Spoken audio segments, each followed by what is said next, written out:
Mzansi, you know what, people? Let me tell you something. South Africa will never ever be South Africa, will never ever be a country that is governable.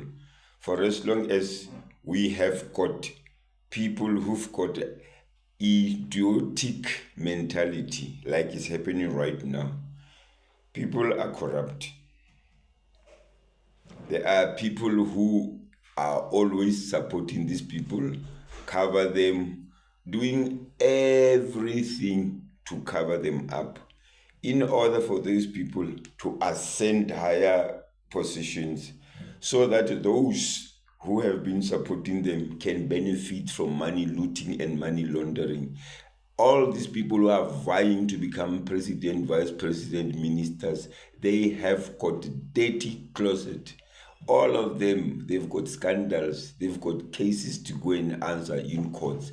Now, these other people who have been engaged in corruption as well, they want those people to occupy a position so that those people can cover up them as well. So that is what is happening with politics in South Africa. I can assure you, South Africa doesn't have politicians.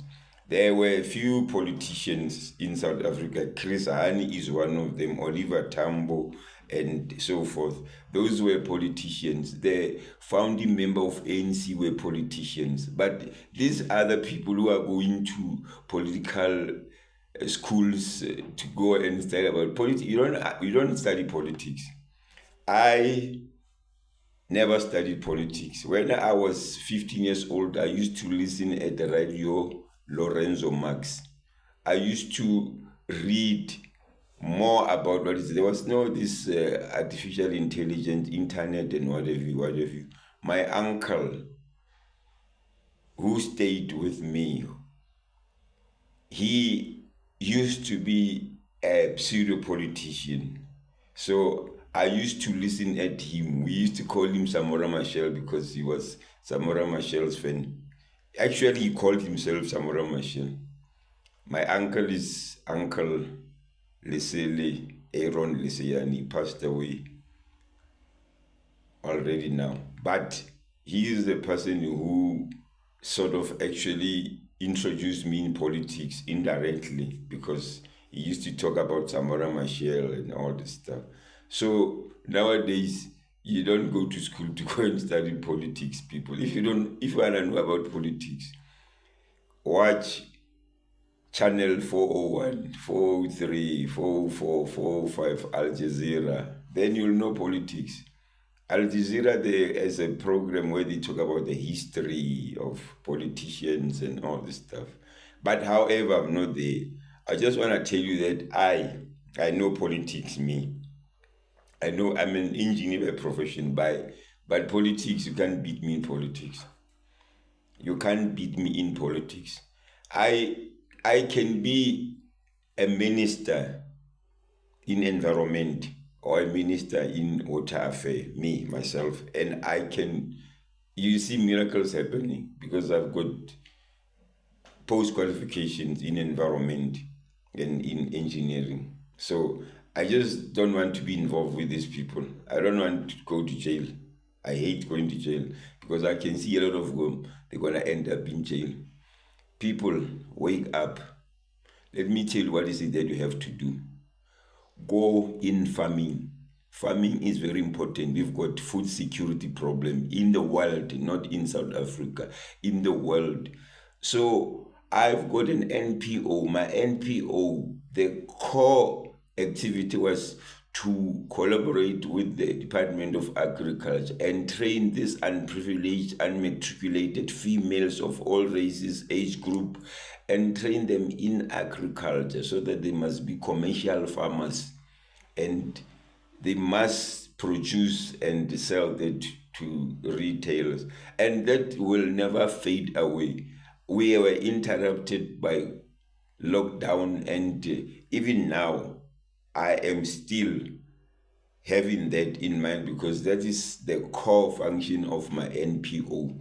My NPO's name is Improve Lives and Environ Foundation. Improve Life is about the female that I'm talking about.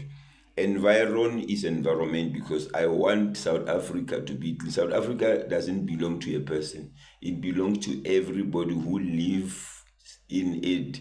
And we have to take responsibility of South Africa. So I am telling you right now, there is a time that I'll be ready enough and be mentally balanced, and I'll now embark on a project of cleaning the whole of South Africa. I'm going to do it myself. I can guarantee you. This is a calling. God is going to make ways for me. And what I suggest you have to do now, before I come into picture, start now forming cooperatives, particularly you females. I know some of them, they won't understand me, but go and tell them what I said. Those females who are unprivileged, they must form cooperatives in a group of plus minus 10 and go to places like CEDA and ask them to assist them with the business plan and all this stuff. And then they must go to the Department of Agriculture, demand land, because they've got land. This land belongs to South Africans. They must go and demand land there, so that they must get the land and start farming. We can farm in cattle, in piggery, crop. There's whole lot of farming, but I can guarantee you farming is what we need here in South Africa. Now, coming to politics again, there are people who are contemplating on very trivial matters. You hear people being accused of having stolen 400,000. That's very stupid. You can't go and challenge a person who stole 400,000 when there are people who stole 250 million in the Free State.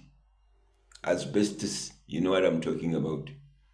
I'm not saying so and so stole. I say people, because it is alleged that there are people who stole that money.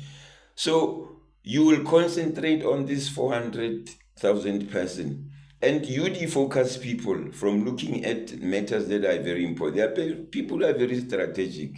They'll do that. They'll come up just with an idea or maybe accusation that so and so was involved in 200,000 or 400,000 or whatever. Now you shift your focus from that person who is supposed to be indicted because he stole more millions and millions of rent. Now, because that person is a favorite of certain group of people, they are the very same people who are doing that. You know, you must be very strategic in what these people are doing in South Africa. In politics, they are playing around. They are just doing like pawns, just playing chess with your minds. Sometimes when there's about to be elections, they'll just throw with a grant of bereavement. Sometimes we'll be having grant of laziness when there's about to be elections. Grant of laziness, because there's a lot of grant. People will never ever work for themselves if you are going to live on grants. They will never, ever. You know, there's a time that I say, you know, if people were immortal, I would have said Comrade Chris Hani must be a lifetime president in South Africa. During my lifetime, and when I die, then that he could die. That man had a vision.